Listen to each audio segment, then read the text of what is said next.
और छठे अध्याय का ये 17वां श्लोक है।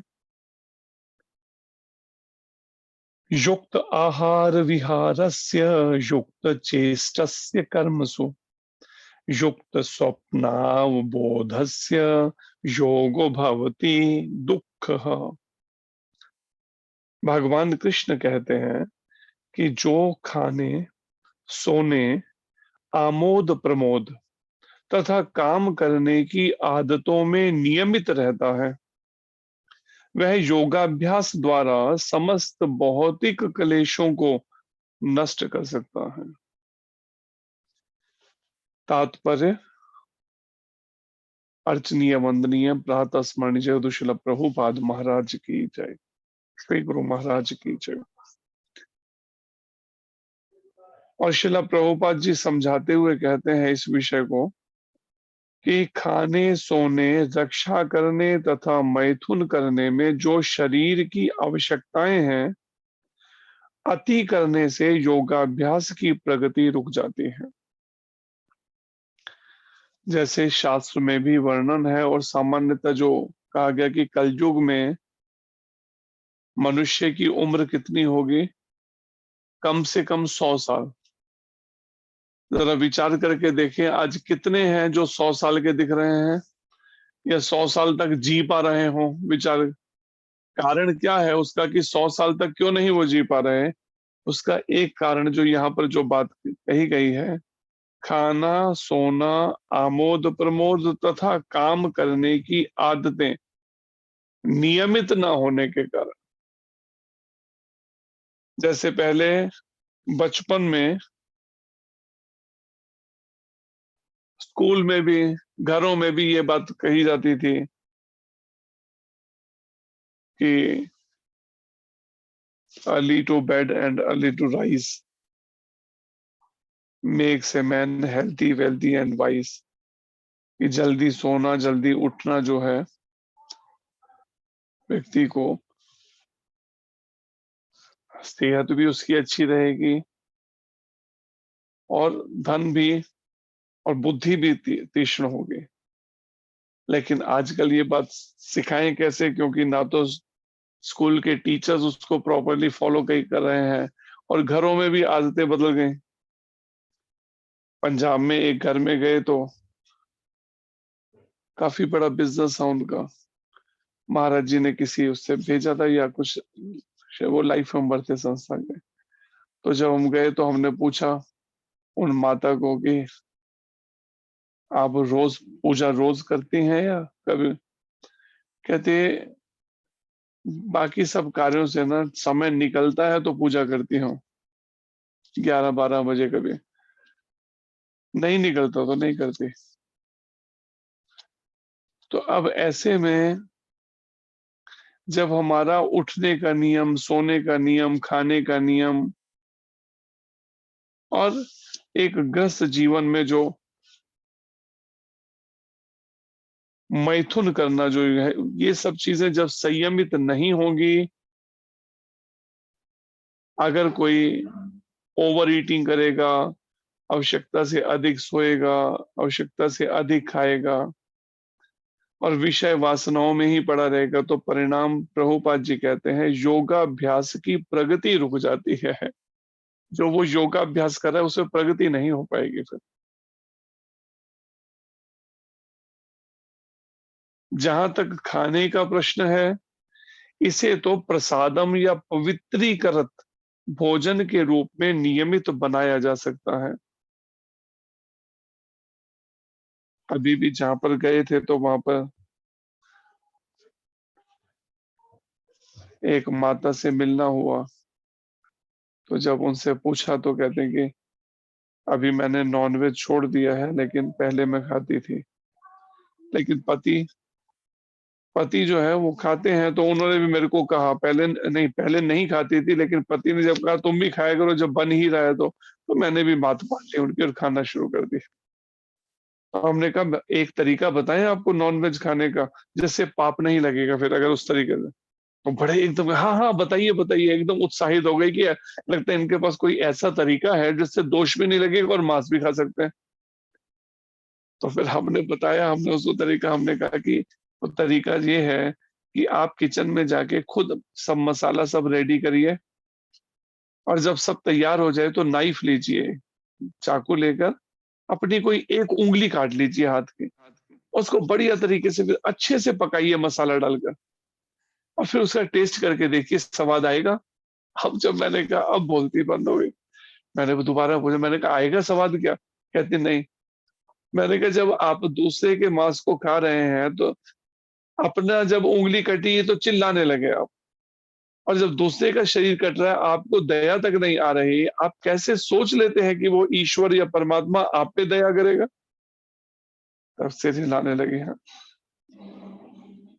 तो कहती मेरे को भी ग्रुप में डाल दीजिए, मेरे को भी क्लास के, मेरे को भी, और मैं उधमपुर आऊंगी अपने पति को लेकर साथ में, बच्चों को भी लेकर, और जब मेरे को बता दीजिए मंत्र का। तो यहाँ पर ये बात को समझना है हमें। वास्तव में भगवान ने कृपा करके, भगवान श्री कृष्ण ने वो सब नियम बताए मनुष्य के लिए, खाना, सोना, रक्षा और मैथुन, इनसे संबंधित। लेकिन अब अगर कोई उनकी बताई शिक्षाओं को नहीं पालन करता तो उसका रिएक्शन तो फिर आएगा ना किसी रूप में। ये अपनी पूरी आयु कैसे जी सकता है वो? जिसको यहाँ पर भी वर्णन प्रभुपाद जी, अति करने से, अगर वो अति करेगा तो योगाभ्यास की प्रगति तो रुकेगी, लेकिन अपनी आयु भी उसकी घटती चली जाएगी। क्योंकि भोग विलासी जीवन में बहुत अधिक खाने से, बहुत अधिक सोने से, विषय विकार भोगने से, इसमें श्वास बड़े खर्च होते हैं, और उसी से आयु घटती जाएगी। क्योंकि हमें जीवन मिला है सालों की गिनती से नहीं, महीनों की गिनती से नहीं, श्वासों की गिनती से मिला। और भगवान कृष्ण भी कहते हैं कि वह योगाभ्यास द्वारा समस्त भौतिक क्लेशों को नष्ट कर सकता है। समस्त शब्द है यहाँ पर, देखिए। अगर कोई पूरी तरह से योगाभ्यास का ठीक से अभ्यास करे, संयमित जीवन जिए, आज का जो कोट है वो भी ऐसा ही था, प्रभुपाद जी का जो शिक्षा आज की थी। तो उसमें प्रभुपाद जी कहते हैं ब्रह्मचारी होना अच्छी बात है, लेकिन अगर कोई गृहस्थ में रहकर भी अगर ब्रह्मचर्य व्रत का पालन करता है, दोनों पति पत्नी संयमित रहते हैं, ब्रह्मचर्य का पालन, तो वो अधिक अच्छा है। लेकिन मुश्किल ये है कि आज जैसा माहौल है, वातावरण है, श्रील भक्ति सिद्धांत महाराज ने यही बात का उत्तर दिया। जब प्रभुपाद जी ने उनसे प्रश्न किया अपने गुरु महाराज से, क्या गृहस्थ में जाना बुरी बात है? तो श्रील भक्ति सिद्धांत महाराज कहते हैं, किसने कहा बुरी बात है? अगर मुझे अवसर मिले तो मैं गृहस्थ में अगर कृष्ण भक्त संतान उत्पन्न करने का, तो मैं एक नहीं 100 संतानें उत्पन्न करूं। श्रील भक्ति सिद्धांत महाराज कहते हैं, जो नैष्ठिक ब्रह्मचारी। लेकिन आज ऐसा वातावरण नहीं है, इसलिए मैं नैष्ठिक ब्रह्मचारी रहा। और यहाँ पर भी प्रभुपाद जी समझाते हुए कहते हैं, और फिर प्रसाद या फिर पवित्रीकृत भोजन, अर्थात पवित्रता शुद्धि से बना हुआ, और फिर भगवान को भोग लगाकर तब प्रसाद रूप में ले। भगवत गीता के 9वें अध्याय के 26वें श्लोक में के अनुसार भगवान कृष्ण को शाक, सब्जियां, फूल, फल, अन्न, दूध आदि भेंट किए जाते हैं। इस प्रकार एक कृष्ण भावना भावित व्यक्ति को ऐसा भोजन न करने का स्वतः प्रशिक्षण प्राप्त होता रहता है, जो मनुष्य के खाने योग्य नहीं होता या कि सतोगुणी नहीं होता।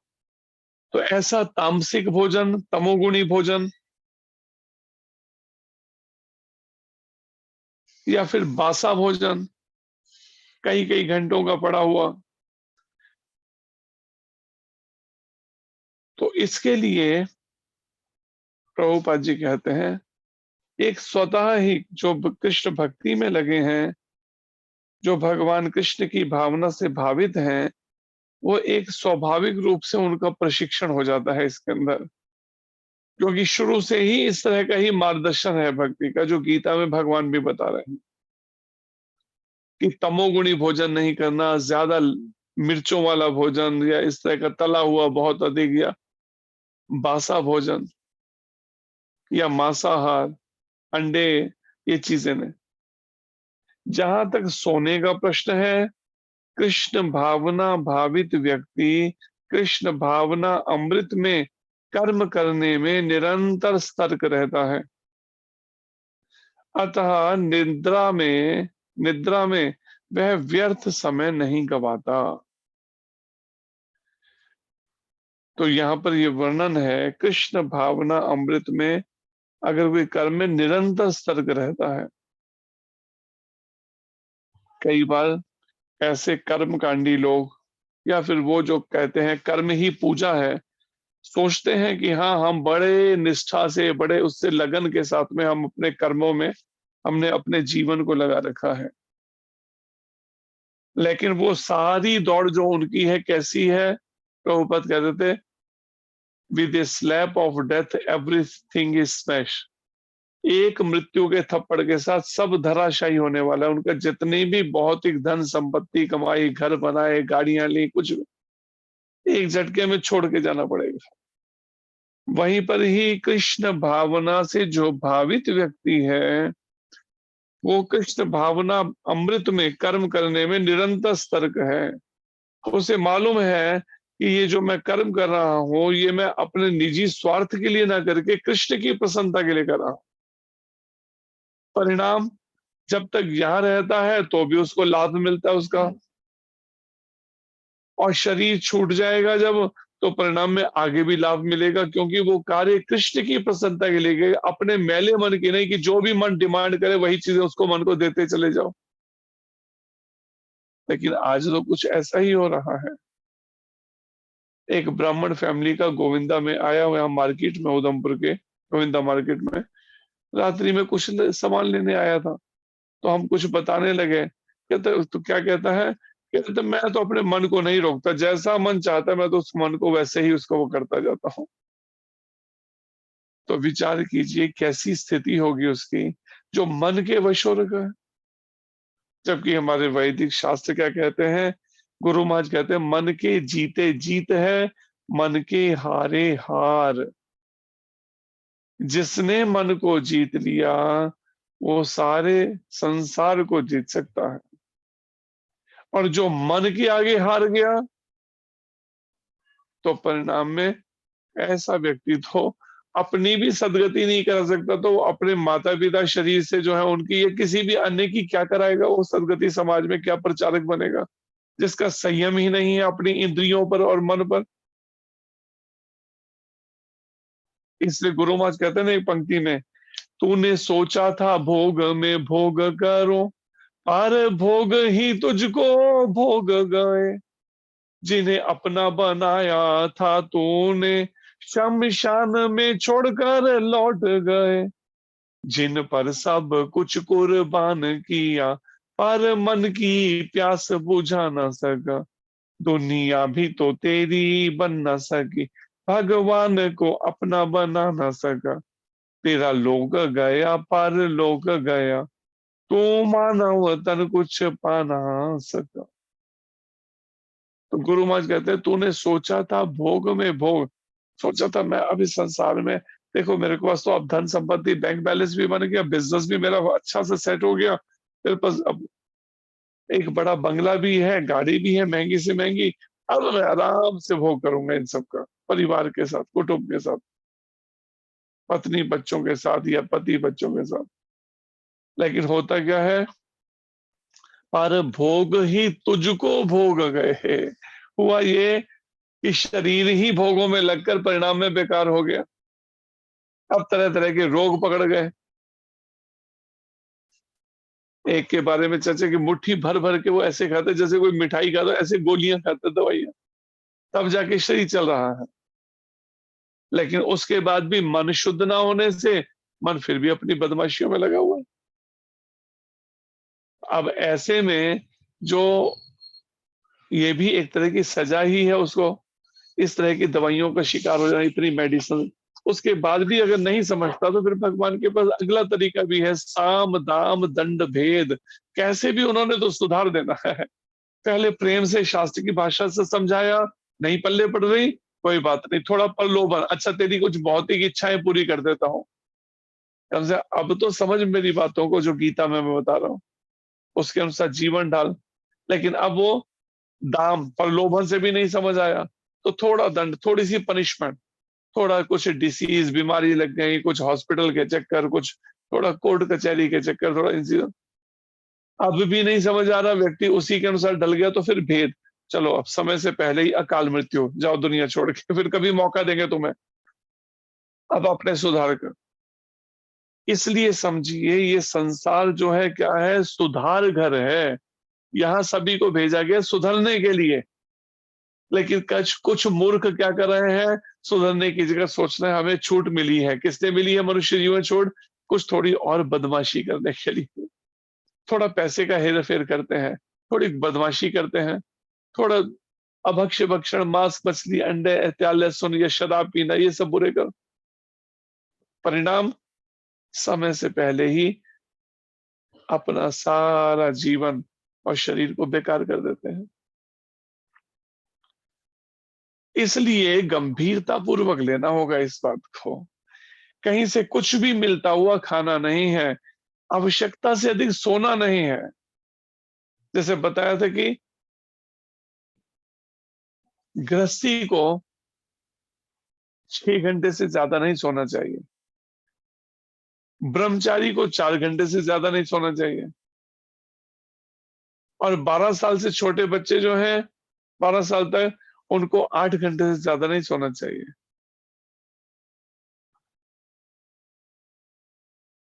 तो ये बात को यहां समझिए, प्रभुपाद जी कृपा करके हम सबको समझा रहे हैं, इस प्रकार एक कृष्ण भावना भावित व्यक्ति को ऐसा भोजन न करने का स्वतः प्रशिक्षण प्राप्त होता है। एक साधक हमें कहते हैं कि हम मैं 3 महीने 6 महीने बाद डॉक्टर के पास जाता हूँ, डॉक्टर दवाई देता है, दवाई परहेज बताता है।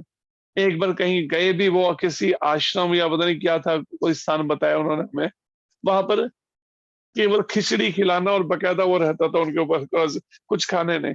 परिणाम में 1 महीने के अंदर, 1 डेढ़ महीने के अंदर उनकी सेहत बिल्कुल वो कर दिया, वेट उनका घटा दिया अच्छा खासा, जो ओवर वेट थे। लेकिन जैसे ही घर पे आते हैं, कहते हैं फिर दोबारा वो शुरू हो जाता है, फिर वेट बढ़ना शुरू हो जाता है, फिर वही परेशानी। तो ये ओवर वेट होना ये भी एक डिसीज है। आयुर्वेद तो ये कहता है आपकी जितनी एज है उसका 1.5 गुना होनी चाहिए।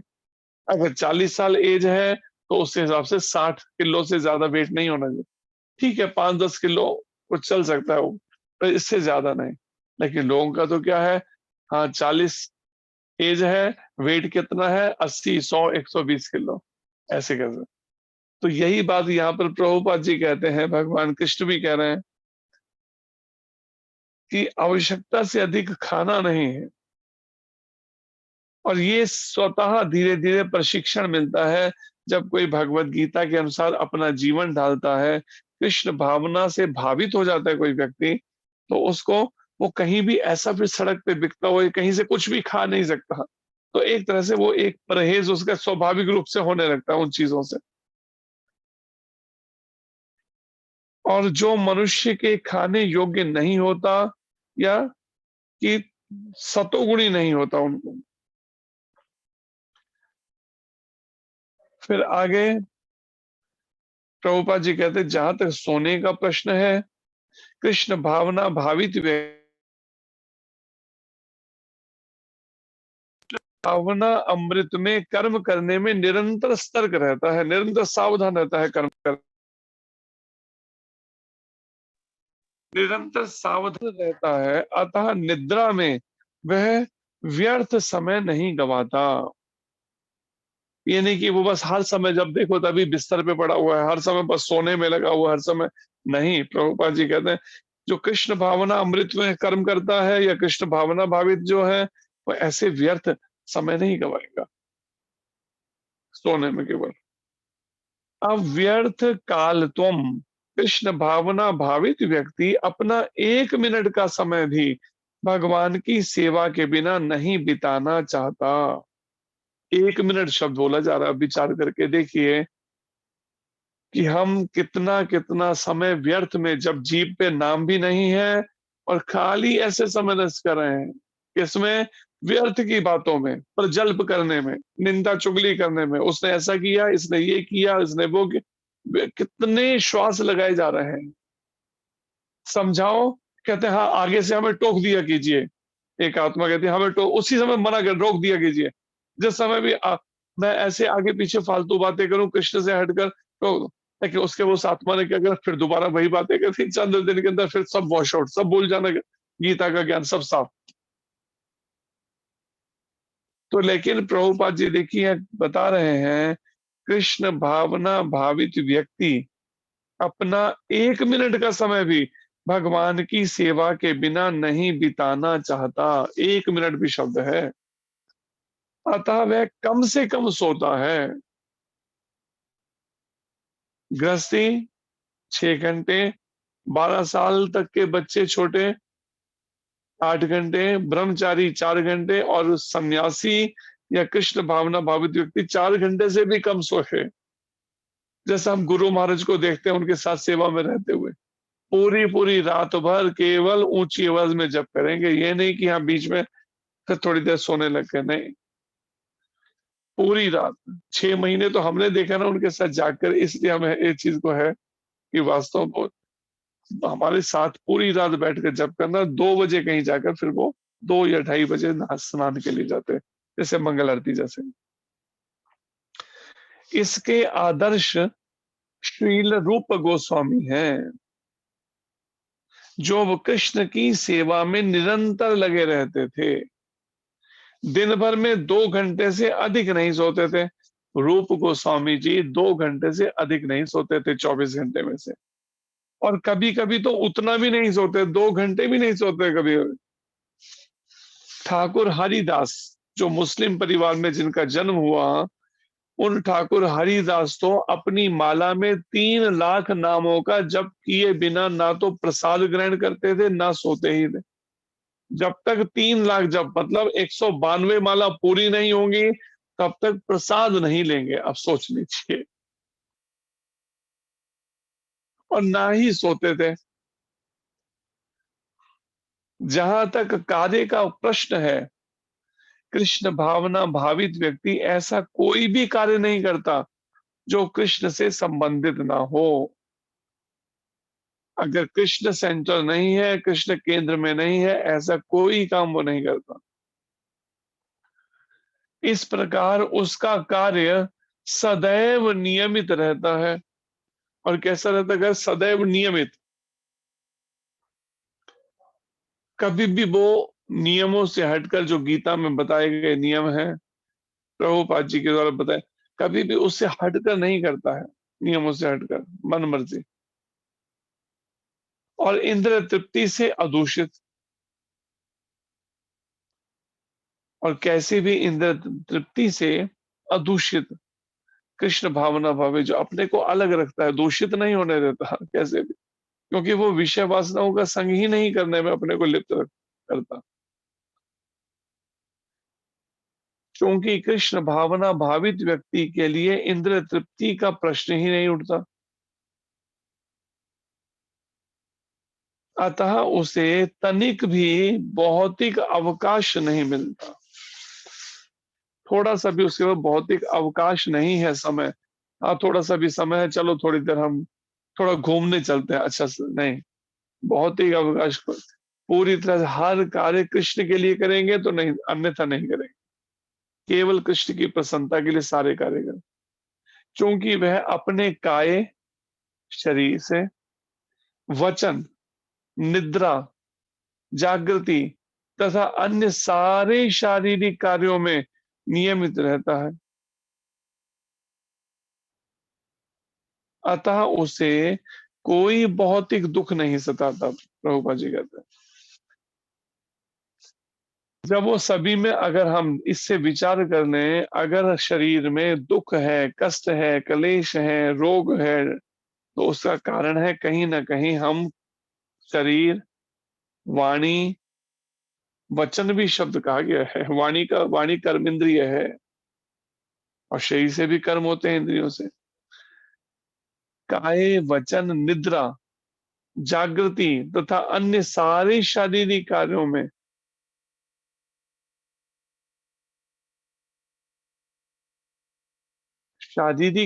नियमित रहता है अगर कोई, अतः उसे कोई भौतिक दुख नहीं सताता। ऐसे व्यक्ति को तो किसी तरह से भी ये भौतिक दुख या कलेश उसको वो नहीं होते, क्योंकि वो पूरी तरह से संयमित जीवन जीने के अभ्यास करता है।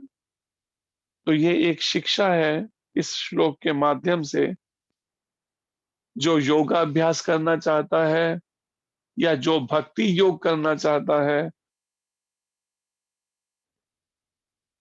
उसको ये अवश्य अभ्यास करना होगा उसको,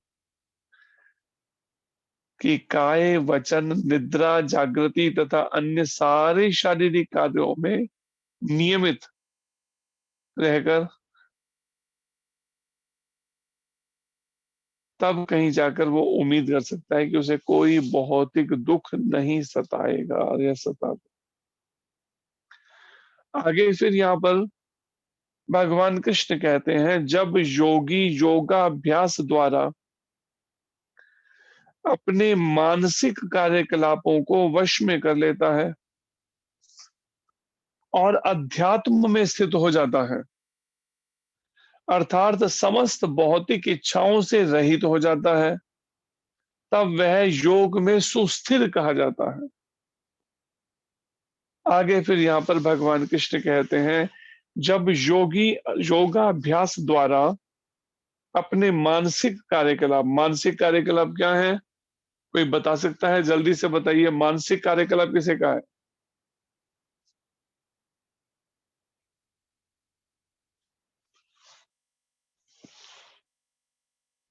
मालूम है किसी को ये मानसिक कार्यकलाप क्या है?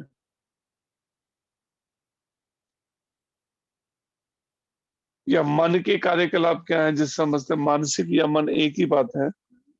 यही सोचना, इच्छा करना, ये सब मतलब जो हम मन से अनुभव करना। प्रभु जी, हरे कृष्णा। हरे कृष्णा। सोचना या विचार करना, इच्छा करना और अनुभव करना, ये तीन मन के कार्य हैं। और ये सर्दी गर्मी का जो अनुभव हो रहा है या मान अपमान का जो अनुभव, ये सब मन को ही हो रहा है। इसने मेरी इंसल्ट कर दी, इसने मेरे को ऐसा कह दिया, इसने मुझे गाली दी, ये किसको लग रहा है? मन को लग रहा है अपना। और यहां पर ये मानसिक कार्यकलापों को वश में करना योगाभ्यास द्वारा,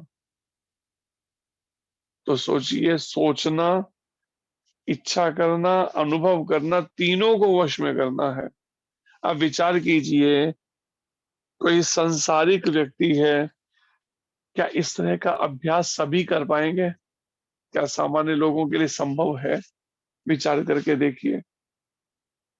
जो थोड़ा सा भी ठंड हुई नहीं कि उनको ब्लोअर चाहिए, या सब थोड़ी सी गर्मी हुई नहीं कि उनको एसी के बिना रहा ही नहीं जाता है।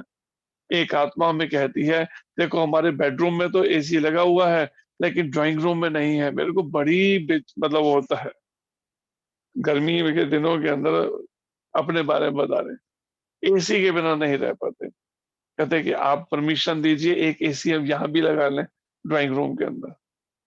तो कैसे शरीर को कंफर्ट जोन में डाला हुआ है, आरामदायक जीवन में। अब जंगलों में तो चलो नहीं जा रहे, गुफाओं में, लेकिन घर में रह के भी थोड़ी सी तपस्या करने को मन तैयार नहीं है। उसको एसी चाहिए, कूलर चाहिए, पंखे चाहिए, क्या कुछ सुविधाएं चाहिए।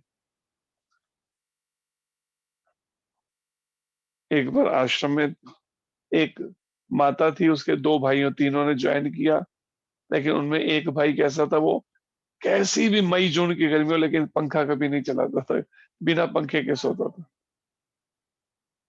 तो विचार कीजिए, शरीर को जैसा ढालें वो वैसा ढल जाएगा, लेकिन हमने क्या किया, मन की इस तरह की सब इच्छाओं को पूरा करते हुए मन की ऐसी आदत बिगाड़ दी कि अब उसी मन ने हमारा ही जीना हराम कर रखा। दुनिया को कई तरह की डिमांडें करेगा और परिणाम में उन इच्छाओं की पूर्ति के लिए फिर दिन से रात तक संघर्ष करना।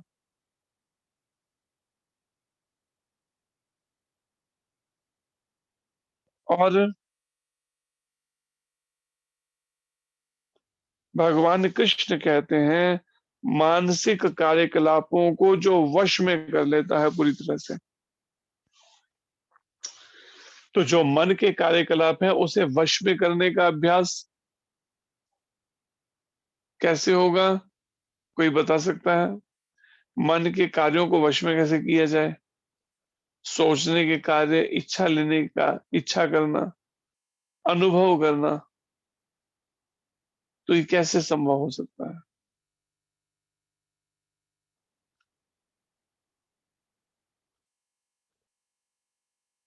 कोई बता सकता है किस तरह से वश में होगा? ये मन के कार्यकलाप वश में कैसे होंगे? जल्दी बताइए कीजिए, समय बहुत लेते हैं आप बताने सोचने में। हरे कृष्णा प्रभु जी। हरे कृष्ण जी। कृष्णा भावना भावित कार्य करके प्रभु जी। जी, कृष्ण भावना भावित कार्य करके कोई भी इस मन को वश में कर सकता है। बस मेरे को ये बात ध्यान में रखनी है कि मुझे अपने सारे कार्य मनसा वाचा कर्मणा, मन वाणी कर्म के सारे कार्य मुझे केवल कृष्ण को सेंटर करके कृष्ण के लिए करने सीखने, कृष्ण की प्रसन्नता के लिए। जिन कार्यों से कृष्ण प्रसन्न हो मुझे वो करना है, जिससे प्रसन्न है मुझे वो नहीं करना। और यहां पर भी ये बात को भगवान कृष्ण समझा रहे हैं कि ये योगाभ्यास का अर्थ, जैसे प्रभुपाद जी तात्पर्य में भी बताएंगे, योगाभ्यास का मतलब है भक्ति योग का अभ्यास करने से। क्योंकि दूसरा योग की अगर बात की जाए तो वो योग की सामान्य लोग संभव नहीं है वो कर पाए। हाँ, कुछ विरले कर सकते हैं, मान लिया उनका शरीर। जैसे ब्रिज में एक संत हैं, वो लगभग कह सकते हैं 10 घंटे एक आसन पर बैठकर जप करते हैं। 10 घंटे एक ही आसन, केवल लघु शंका के लिए, बाथरूम के लिए उठे हो, अदरवाइज वो आसन पर बैठ गए तो फिर 10 घंटे बाद ही उठेंगे। कुछ हल्का फलाहार लेते हैं 10 बजे के आसपास और उसके बाद में फिर आसन में बैठ के फिर जप शुरू। और ये नियम 1 साल का नहीं है, होगा करीब 30 साल या 40 साल से ये नियम चल रहा है। तो अगर कोई इस तरह से अभ्यास करे तो एक बात, लेकिन बाकी उनके आसपास शिष्य हैं तो वो हमें कहने लगे एक दिन, कहते हम तो इनकी अपने जो गुरु हैं और जिनको माना हुआ उन्होंने, वो दीक्षा तो नहीं देते, क्योंकि हम तो उन्हीं पर आश्रित हैं, उनकी कृपा से हम तो वो कर रहे हैं। वो वैसा भजन नहीं कर पाते। कई बार देर से उठने पे वो हमने देखा डांट रहे होते हैं उनको कि इतनी देर से उठ रहे हो, क्या भजन करोगे। कई बार न्यूज पे यहाँ पर ये बात को समझना है कि वास्तविक योगाभ्यास जब ऐसी परिस्थितियों में, जो समाज में, परिवार में, घर में, इस संसार की दौड़ अभी लगी है, उस सब परिस्थितियों में रहना पड़ रहा है, तो अब विचार करके देखिए कैसे संभव है वो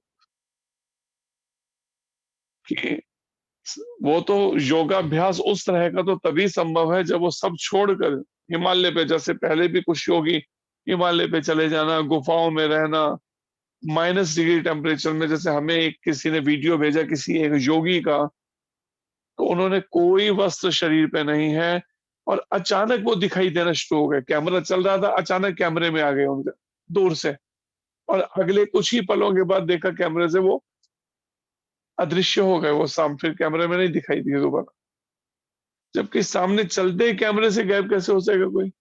ये है इस तरह का, बहुत विरले कोई। लेकिन हमें तो उस तरह का साधन चाहिए जो हम जैसी परिस्थितियों में हैं उसमें रहते हुए हम कर सकें। अपने परलोक की भी तैयारी कर सकें और इस लोक में भी, यहां भी रहते हुए संसार में हम कुछ साधन भजन कर सकें, अपनी आवश्यकताओं की पूर्ति कर सकें, रक्षा होती रहे हमारी। तो इस बात को लेकर यहाँ पर भगवान कृष्ण कहते हैं, इस तरह से मानसिक कार्यकलापों को वश में कर लेता है अगर कोई योगाभ्यास द्वारा। अर्थात योगाभ्यास अर्थात कोई योग कृष्ण में अगर मन को लगा दे तो व्यर्थ के ये सब सोचना, इच्छा करना, ये सब बंद हो जाता है। लेकिन निरंतर अभ्यास करना पड़ता है फिर उसमें, और अध्यात्म में स्थित हो जाता है। जो अध्यात्म या आध्यात्मिक जीवन जिसे कहा गया है,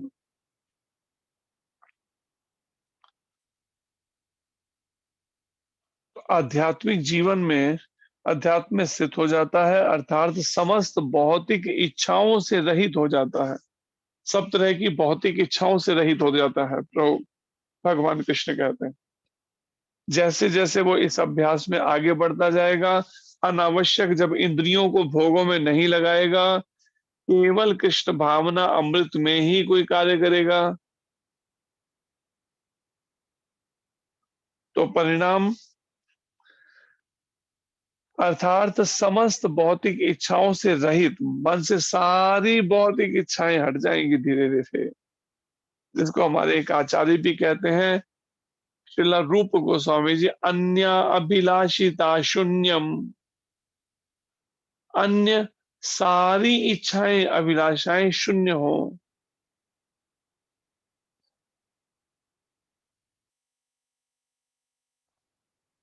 तो ये बात यहाँ पर, अगर सारी भौतिक इच्छाओं से रहित हो जाए, समस्त हो जाता है, तो भगवान कृष्ण ने तब वह योग में सुस्थिर कहा जाता है। तब कहा जाएगा योग में सारी भौतिक इच्छाएं। अब अगर विचार कीजिए, जो योग करना चाहते हैं, क्या वो सारी भौतिक इच्छाएं छोड़ने को तैयार हैं? अगर भौतिक इच्छाएं बनी हुई हैं तो उस समय में कैसे हम सोचते हैं कि हमारा भजन ठीक होगा या हम योग में सुस्थिर हो पाएंगे? इसलिए हमें भगवान कृष्ण उनकी दिव्य वाणी के माध्यम से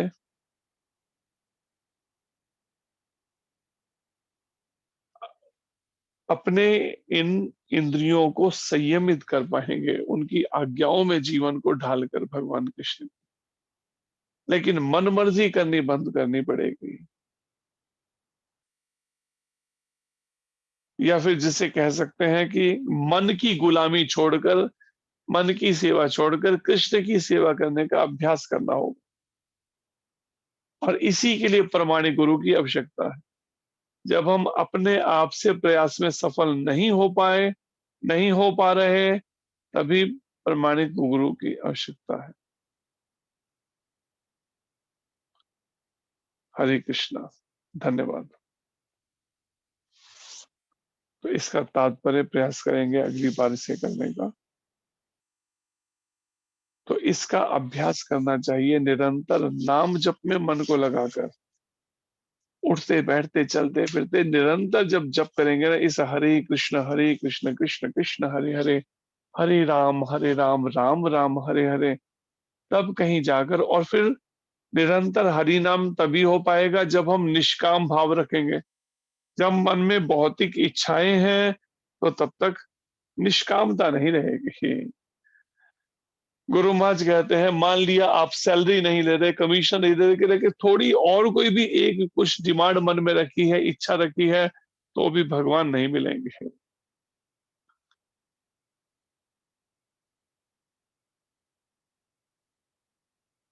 तो ये बात को हमें समझना है, निरंतर हरि नाम करते हुए अपने मन को शुद्ध करने का अभ्यास करना है। हरे कृष्णा। कोई प्रश्न हो तो कर सकते हैं आप में से।